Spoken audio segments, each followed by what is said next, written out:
Hey guys, welcome back to the Steel Donut. I'm Connor again. With me is Bob and Grant. Yup. Doing the drank.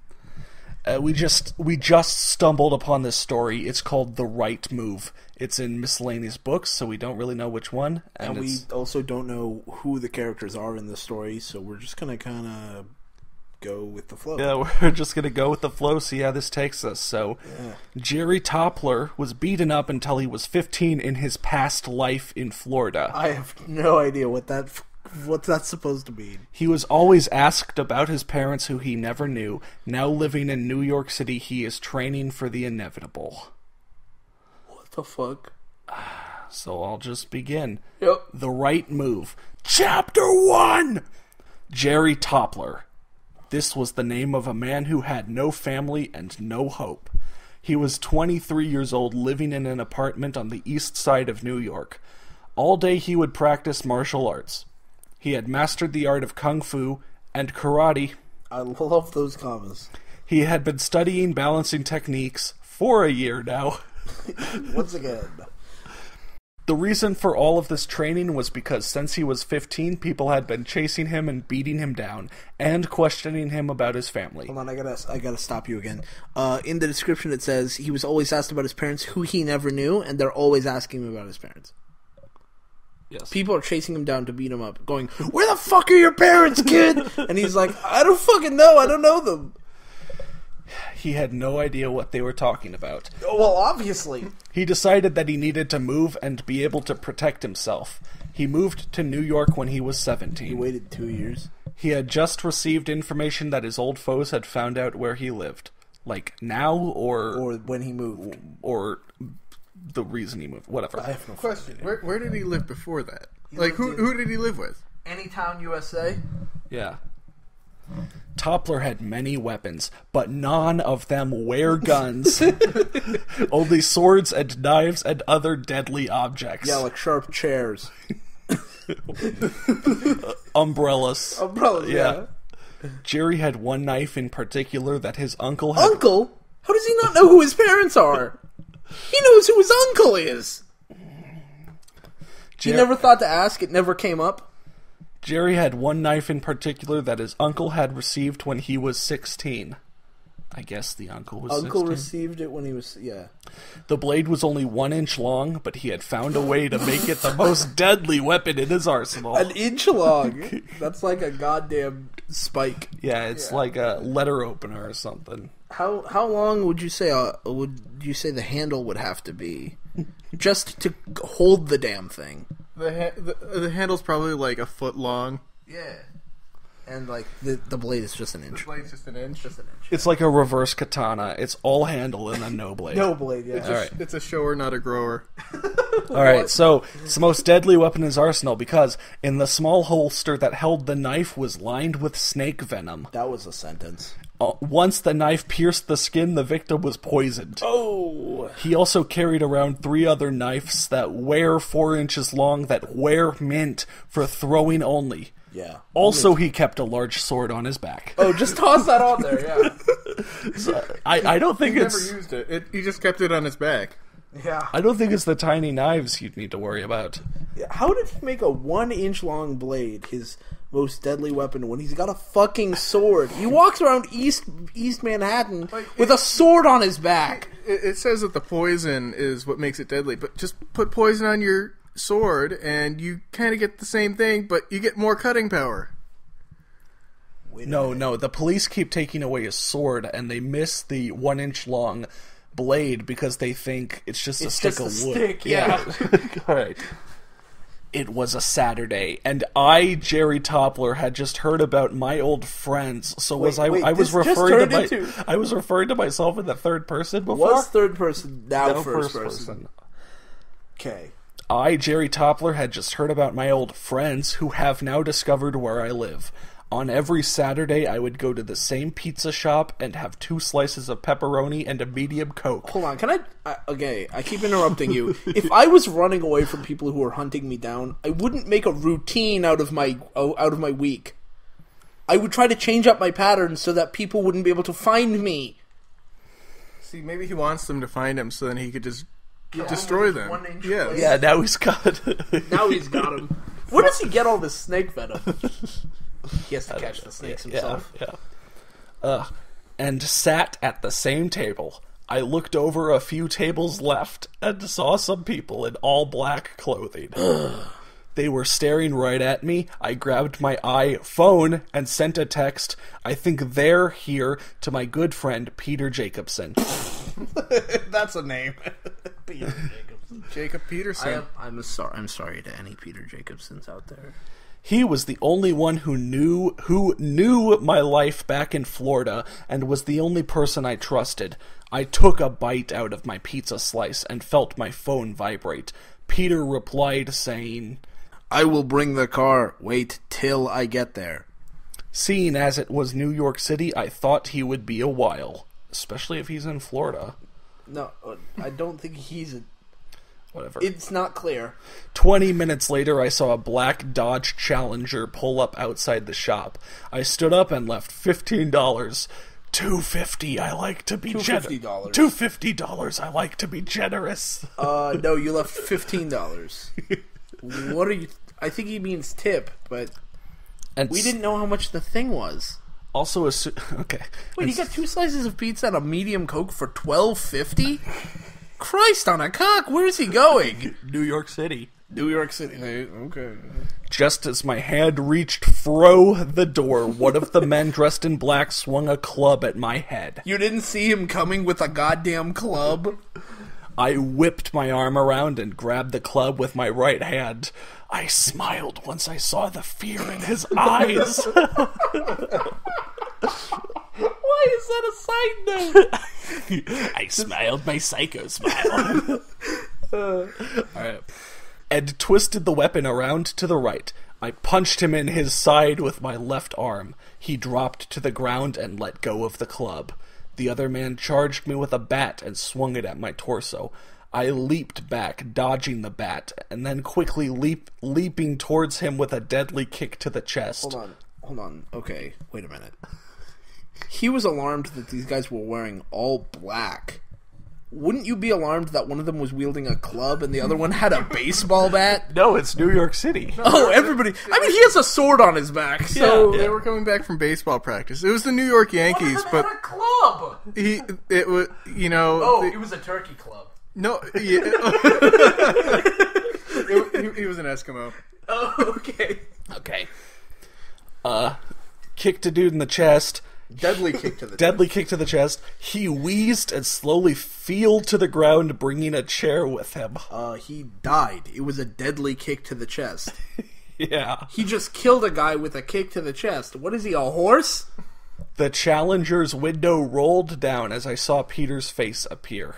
Nice, man! With a large grin on his face. All part of the job, I replied, winking at him. Ha! Killed a guy. 2 people, probably. Well... Yeah, maybe. Considering he No. The guy with the club only dropped to the ground. He got punched in the side. Oh, whatever. He got punched in the side, but this guy's strong enough to kill a guy by kicking him in the chest. Right. He laughed and asked, "So where do we go with these weirdoas following you around?" "I don't know, Peter. I think we stay here until it gets to bad." What? I said. No, what do you mean we You were stay just here? found. You just called him to pick you up. Why are you staying? As Peter drove back to the apartment... Oh, so you're not staying? I think staying in New York City. Oh, okay. As Peter drove back to the apartment building, I noticed more people dressed like the men from the restaurant. Just walking around on the street? Yeah. Like, that's just... It's National All Black Day. Whoa. You might want to cut that line.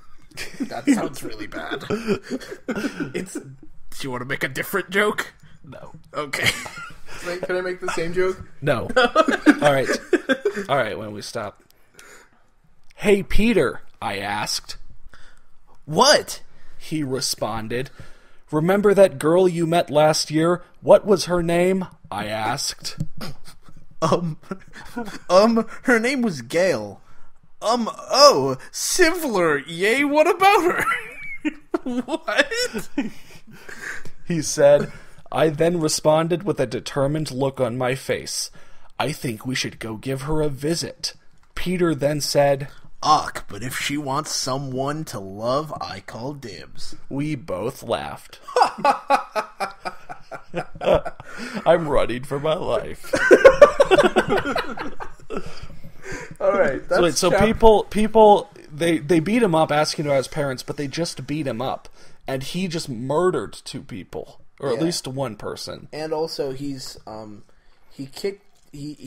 walking around, he's driving around, and people are seeing him driving around because they're all just on the street, and he thinks he can hide somewhere. They're everywhere. They're goddamn everywhere. Gallons of ninjas. Here, can I read the chapter title? All right. Chapter 2! We moved on to chapter 2.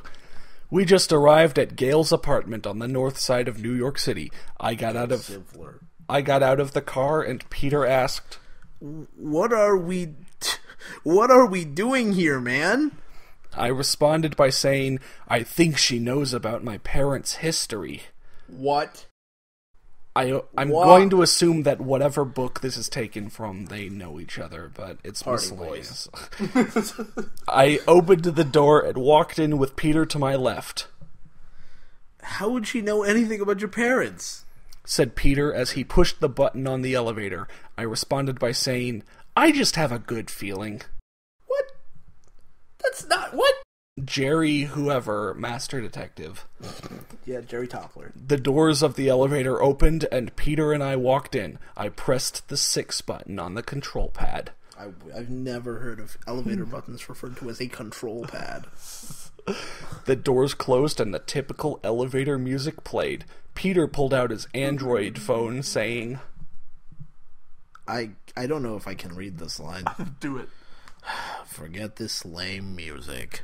And played a rock song. Oh my god. I laughed at him as he started to play an air guitar.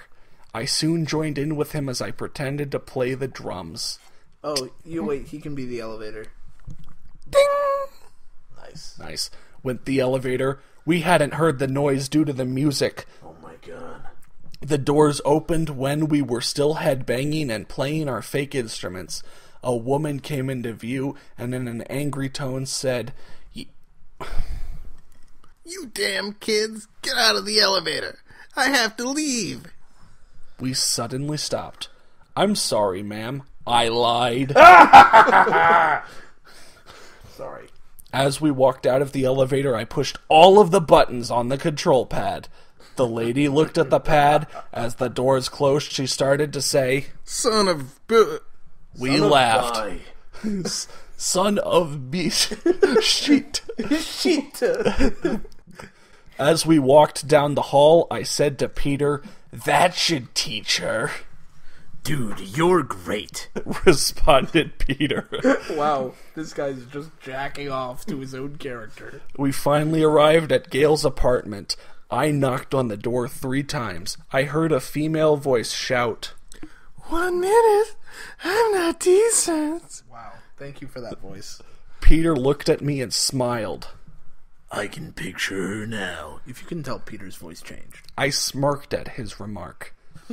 The door flew open and I saw Gail for the first time in a few months. She had long curly brown hair with beautiful blue eyes. She was wearing an Arrow Postal t-shirt.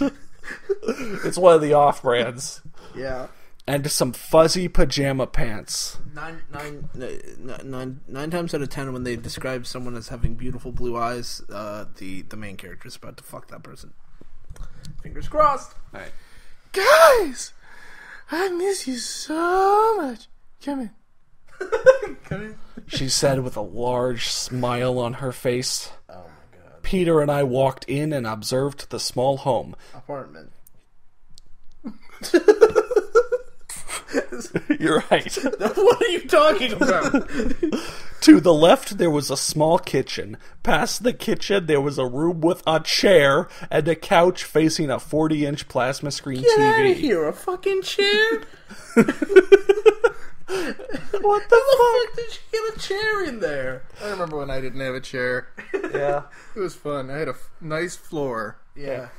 To the left of the TV, there was a door leading to a bedroom with bathroom on the right. Before I sat down, I gave Gail a hug. It's good to see you again, I said, but I wasn't that happy. She didn't want the hug. She was like, oh God, why is he hugging me? Peter then said, Hey, where's my sugar? Oh, Peter. Oh my God. said Gail as she hugged him. Peter and I sat down on the couch. Can I get you guys something to drink? A beer? Or a Coke? Asked Gail. Can I just say I feel I'm getting really hot and bothered by his voice. Yeah. I'll take a beer. Said Peter. His voice is changing. I then said, just a Coke for me, Gail. She opened the fridge, grabbed the drinks, and sat down on the chair.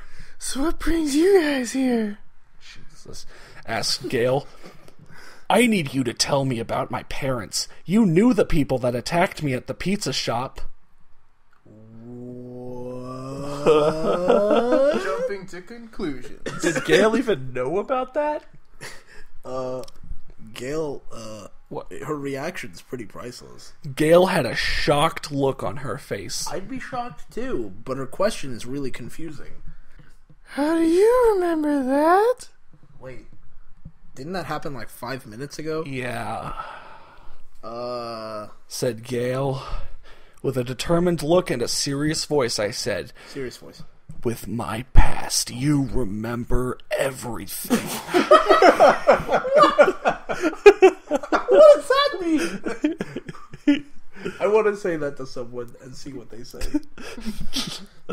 The door busted open and the people dressed in black appeared. What does that mean? Leave her alone, he shouted. I got up with a jolt and threw one of my knives. He moved, but the knife still skinned his arm. Oh my God! Oh Jesus! A single knife thrown and it skinned his arm? It skinned his arm! Sleeveless arm! Jesus, it like peeled him! He got to work. Oh, he said. That's what I'd say if I got my want me arm to do it skinned. again? No, that's perfect. He said with pain and fear in his voice. He started to run and I chased after him. He just caught the elevator before it closed. I ran past the elevator and ran to the stairs. Once I reached the main floor, I noticed the elevator was still getting to this floor. He sprinted down 6 floors faster than an elevator. Gotcha. I ran in front of the door. The doors opened and a punch caught me by surprise. He hit me right in the jaw. So he was just ready to punch anybody at any of the floors. Whichever floor he stopped at. Ding! Sorry, Mom. I staggered back as he ran for the door. I shook my head and ran after him. I sprinted and soon caught up to him. His arm was dripping blood as he ran. He's dying of blood loss. You skinned his arm! He turned into an alley. I pulled out my small blade and leaped towards the wall off my left foot, pushing off the wall with my right. What? That's not a sentence. What is going on? With the small knife in my hand, I stabbed him in the left side of the neck. Christ! I don't think you need poison to kill someone with that. Hold on. Think about what just happened. He just killed a guy, right? Yeah. What did the guy actually do? He stepped into a woman's apartment and said, "Leave her alone." He could have been stopping a rape or something, and he would have just been murdered for it. But he He did. thought someone was raping her, and he was like, "Oh my God, leave her alone!" And then he's like, realizes his mistake because they're just sitting down having a beer, Seriously. and he just skins the dude. These people keep following me and beating me up to know about my parents. I better kill them all. Oh my God! Okay. I stabbed him in the left side of the neck. As I came down, I pulled out the knife and the man in black fell. Blood started to pour out of his neck as he lay there on the ground dead. I wiped the blood off my knife and put it back in the sheath. I walked out of the alley like nothing had happened. Turned right and headed back to Gail's. What's the point of the poison on the blade if he's just going to You stab them in the neck? neck. They're just going to die anyways. Alright, moving on. One more chapter. One last chapter. This one isn't full caps. It's just... Chapter 3. It's in bold. It's still in bold, yes. As I headed back to Gail's, I thought to myself as to why Gail had one of those agents near her. Was she a part of the organization, which I still hadn't found out the name to? Or was it just some creepy guy stalking her? Leave her alone, stabbed in the neck. On my way back to Gail's apartment, I noticed the bloodstains on the sidewalk. Police just around the corner had noticed the blood and were following it back to where it ended. Oh my god, is this arm skin? What the fuck is this? I turned the corner It's like a big human glove. I turned the corner and was 2 buildings down from her apartment. I wasn't sure which question to ask first. I don't know which questions. Which he should use. That's a good question to ask. As I opened the doors, the middle-aged lady behind the desk asked me is I was all right. I stopped. Have you seen that man in this building before? I said with a rushed voice. She responded, Well, I can't say I have. I pushed the button to go up as she spoke. Why'd you ask her if you're gonna... You're just gonna fucking You're leave. gonna fucking leave. Did you see her? Yeah, I did. Oh, where are you going? Jerry Toppler, big douche. He is a murderer. I pushed the button to go up as she spoke. The doors opened, and as I walked into the elevator, I said, "You want have to." The doors closed and the elevator rose to the 5th floor. I stood there listening to the elevator music. I pulled out my iPod and started headbanging. Ding! The doors opened and I walked out and made a beeline for Gail's apartment. Wasn't she on the 6th floor before? Yeah. Yeah. Okay, just making sure. I opened the door and shouted, "Who the hell was that?" That's not a question. Nah, who the hell was that? I don't know. Not my best choice, but it was a start. Jerry! It was Jerry? Gail stood and spoke with panicked tone. You have to get out of here. Your voice is getting worse. There'll be more of them soon, and they will kill you. I will explain in the car. Peter hopped up. Dude, kick ass. He shouted. Gail turned and now You killed another person. Gail turned and now with an angered tone said, This isn't the time, Peter. Let's go. We walked out of... Okay, good. We walked out of the lobby and headed for Peter's Dodge Challenger. Gail cut Peter off from the driver's seat and stole the keys from him. Wow, I've heard of people stealing shotgun, but she's just stealing his car. She stole driver. Yeah. I opened the door and sat in the passenger seat. Gail started the car and quickly headed off. Jerry, I need to talk about your past in Florida, said Gail. How the hell do you know about that? I paused. What the fuck? Hold on, didn't they come to see Gail to know about Jerry's past? How can you pause out a sentence? Pausing is like the act of not speaking. Look, between what I said, or what I'm saying right now, and the sentence before, I paused. There was not a sentence in between those. Peter! I shouted. He quickly responded. Dude, I didn't say anything to her. Gail speed trough, the yellow light just beating out the red. What? Gail started to speak again. Jerry, my grandparents started the corporation that took away your parents. What? They want you because they know you've been training all these years to find them. They were beating him up before he started training. That's why he started training. No. They beat him up because they wanted him to train, so they... Oh, so I was thinking maybe they just beat him up for fun. Also that. Evil Corp. I was shocked by her statement. Could the women that I have been talking to for the past year know the location of my parents? What the fuck? What is that? That's not what she said. Is that supposed to be a question? What? Even if that was a question, what? How could you tell such a lie? Oh, wait, not a question. How could you tell such a lie? I shouted. Jerry, I can't explain right now how it needs to be calm and... Christ. You want me to take over? a regular voice. Jerry. That's Gail's voice now. Okay. Just use that as Gail's voice. Jerry, I can't explain right now. It needs to be calm, and we need a lot of time. If you ask me to explain everything I know about you and your... Sentence of the year. The differences between you and your. I need you to calm down and be patient while I drive. I promise I will explain everything once we get to the house. I sat there in silence. While I was waiting in the car for then next hour, I was wondering if all she had said had been true or total bullshit. Either one was a huge probability. No, either one has a maximum probability of 50%. And if I know Gale, which I do... That's not a sentence! You're getting worse at this! What's this guy's name?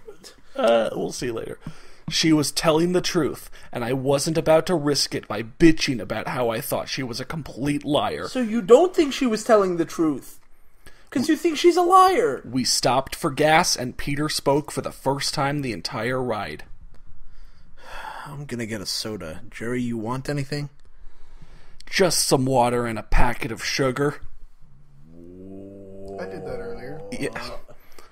What? That was the only thing I would have when I was feeling down or depressed. Sugar water. Never anything He's a else. hummingbird. Sugar water. He's a hummingbird. He's a sad hummingbird. For some reason, it just seemed to make me feel calm. Maybe it was because I had always had that every morning for the past 5 years. What are you, a fucking kid? Like, I have a piece of candy and it calms me down. God fucking damn it. Sugar water! I looked out the window and saw Gale. Did she leave the car? Little did she know that she has been the only girl I have ever liked in my entire life. Okay, so you are a child. You don't realize that adults you don't say that you have a crush and that you like somebody. In any sort of way. In this case, it was that special sort of way. What? She got back in the car grumbling. Damn, gas prices always screw me over. Peter had come... Keep going. Peter had came back to the car and gave me my water and sugar. Once again, we were off. No end quote there. So we're just going to say the end of the paragraph was the end of the quote, because otherwise we have to invert all the quotes. Also, are you choking on your own tongue, dude? What's going on? I have a lot of liquid in my mouth. Okay, you can Swallow. swallow next time. Okay. Gale. Peter said from the back. What, Peter? Gale tried to sound cheery, but Hold on, he needs to try to sound all right. cheery. What, Peter? Cheery? Gale tried to sound cheery, but I could tell in her voice that she was feeling sad. Also a sad hummingbird. Where exactly is this house you're speaking of? I'm sorry. Let me read that line again. Where exactly is this house you're speaking of? We've been in this car for an hour and a half. Gale yawned. Just up the road from here. No, you need to yawn the entire thing. Just up the road from here. It's fine with you. I would like to take a nap when we get there. She can't even drive for an hour and a half without needing to take a fucking nap. No, it's a 2-hour drive. They need to take shifts. Yeah. Exploding sun. I responded, I wouldn't mind taking a snooze myself, Gale. Peter also yawned from the back seat. Same here, dude. I'm beat. Wait, so who's gonna fucking drive? You gotta yawn it. Oh, god damn it. I'm beat. Seriously, who the fuck is gonna drive? Again, no end quotes, but end of the paragraph. Yeah. We pulled, and I noticed the house. Pull! We pulled, and I noticed the house. It looked familiar. I looked at the house number. 262. I knew this house. Just I don't remember from where. Damn it. Just I don't remember from where. I'm gonna get that as a tattoo. Perhaps Gale would explain that to Mita, but for now a nap would be the greatest thing in the world. And then he took his nap and never woke up and never finished the story. Who wrote this? That's the end of the story. Y. Lee Coyote 100. Y. Lee Coyote 100. Thank you, Y. Lee Coyote 100, for that wonderful story you wrote in 2011. That was the right move in miscellaneous books, so we have no idea what book it's for. Thank you, Grant, for joining us and for providing those great voices. I'm pretty sure. Yeah. I'm pretty sure this was set in the Star Wars books. All right. What? Jerry Toppler is Obi-Wan's son, or something. I don't fucking know. Obi-Wan Toppler. Sounds so dirty. All right. See you guys later.